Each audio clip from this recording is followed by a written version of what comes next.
Okay, so continuing with the review on lighting, we're going to talk a little bit about how to create an environment-based light which will have illumination properties that the objects in the scene, which in this case is the bus, and the plane representing the ground will reflect.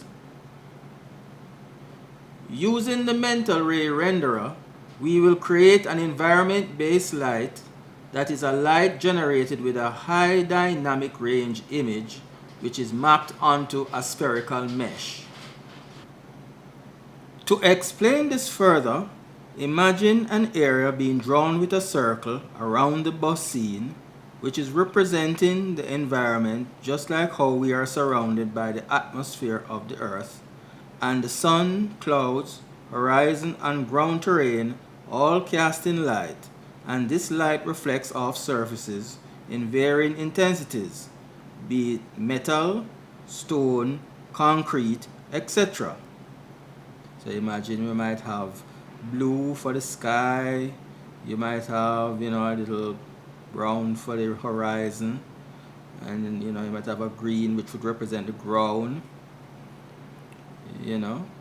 and then all those colors are reflecting on the scene, coming from all angles all around, as you can see.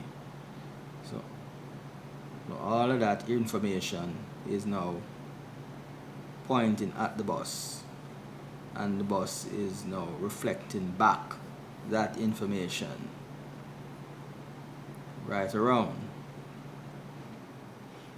right? Including the ground and all. If you have clouds, it will reflect that. If you have grass on the ground, it will reflect that. We will go into the render settings for mental ray, and in the environment tab we will use the image based lighting by selecting it, and as we're using mental ray, I'm using the indirect lighting tab here. This is different from the other option, which creates a physical sun and sky environment.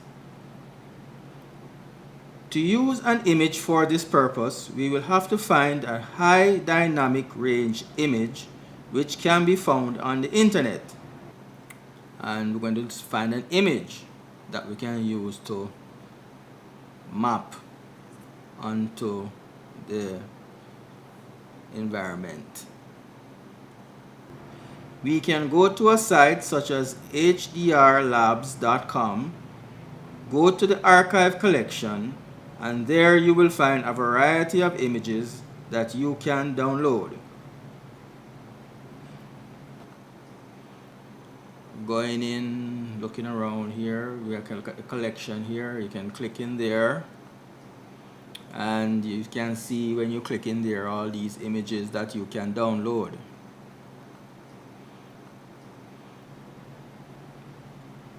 Then you can go to the attribute editor, and under the image based lighting attributes, select spherical mapping, which will create the spherical image on which the image will be mapped.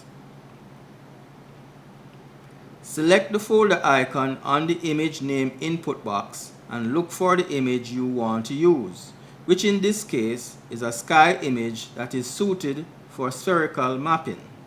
Let's see.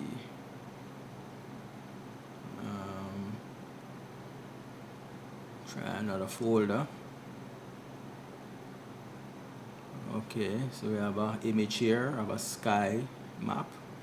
You can see the image is now mapped on the spherical shape, right?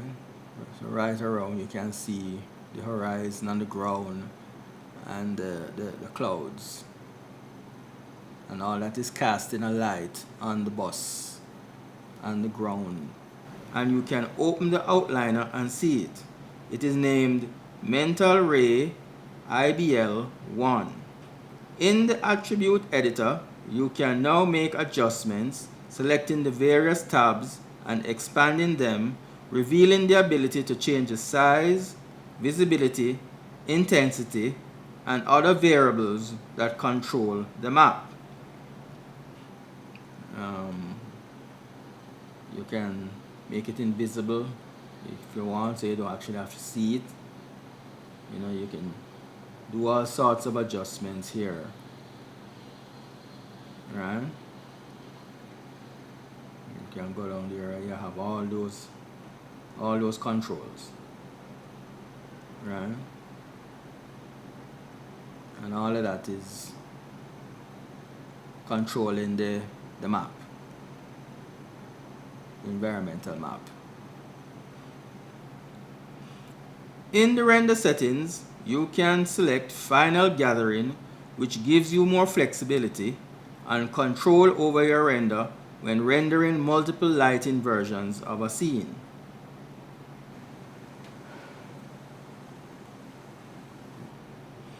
We will now do a test render to see the results, and from what is being seen is a slight amount of light and the reflections of the surface of the bus and ground. Okay. Alright, so as you can see, there's a little bit of area behind the bus now. You can actually see some clouds there. You know, not much is reflected on the scene, so we may have to do some adjustments for that, but we should be able to see that information of the image being reflected off the objects in the scene. Alright, this can be explained as the spherical shape of the image map hitting the objects at various angles. So as you can see, all that information in the background there, such as the clouds, all of that should be now directing that light reflecting off the bus.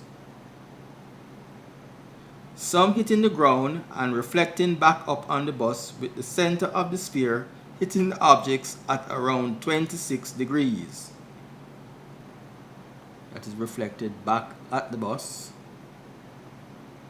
and also we're looking at an angle at around 26 degrees. That would perhaps be the amount that would be actually picking up on the bus surface, as well as the directional light which is actually shining through the bus to the ground plane. Alright, I'm going to select the directional light, and we will do another test render to check how the directional light is casting shadows. We'll do another little render. Alright, and as you can see, it could use some adjustments. We will increase the intensity and give it a little color, in this case a yellowish tone, to make it appear more warmer.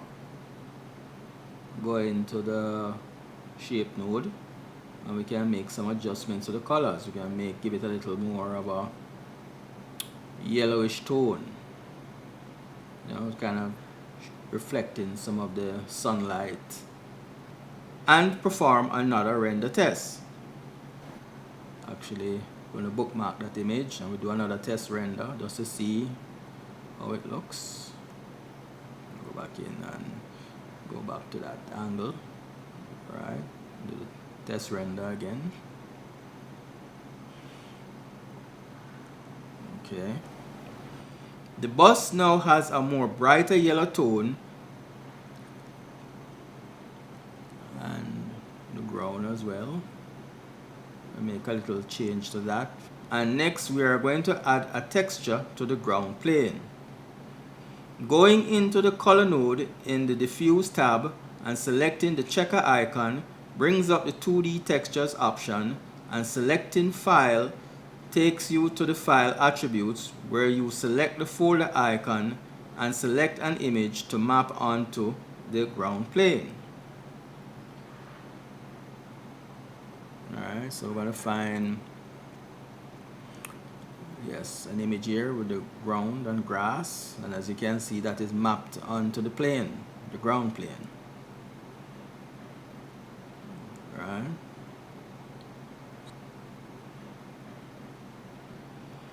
You can make adjustments to the image by changing the UV parameters to repeat the image in the direction you wish. As you can see, so make it look a little bit more more texture. It's like a repeat image. You know, you can actually play around with like the mirrors of the UV, you know, to kind of not make it look too obvious. You know, as you can see, kind of having a bit of a pattern. You may want to make some adjustments there, change it up a little bit. Right, change up that a little bit there. Yeah, looking a little bit better.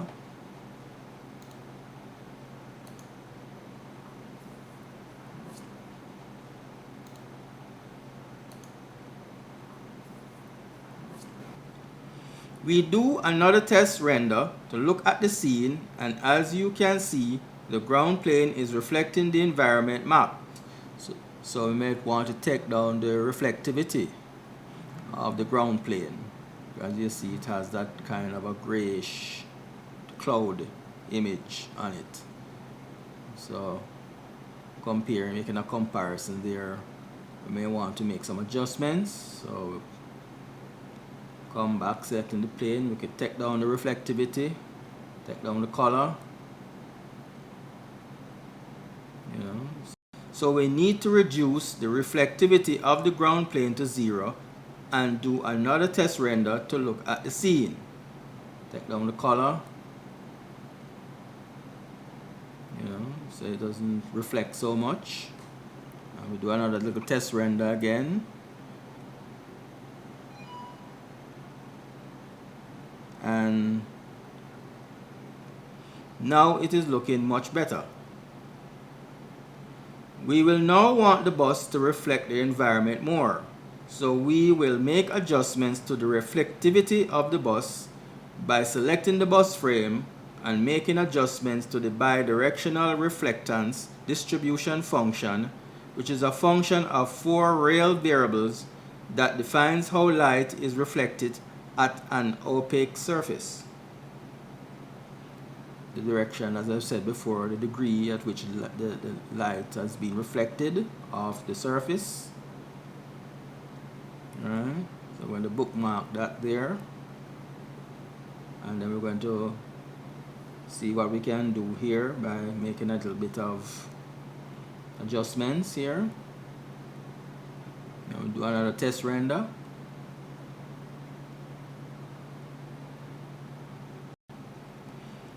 We do a test render and bookmark the render image to make a comparison.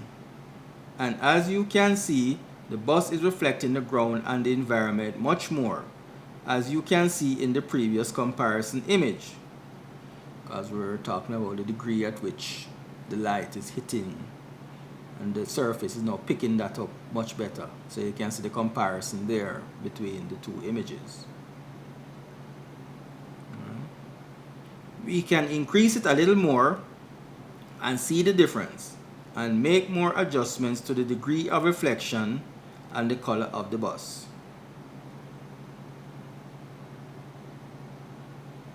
Alright,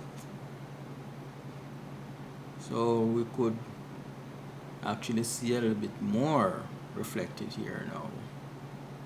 Right, you can see the bus body there is reflecting the clouds. So we may want to actually go in and make some adjustments there, you know. Right, probably take that back down a little bit. Yeah. Can go up to the diffuse color.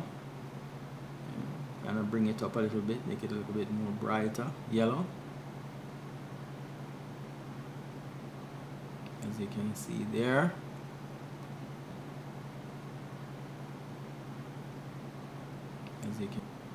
We will continue with lighting preview in the next video.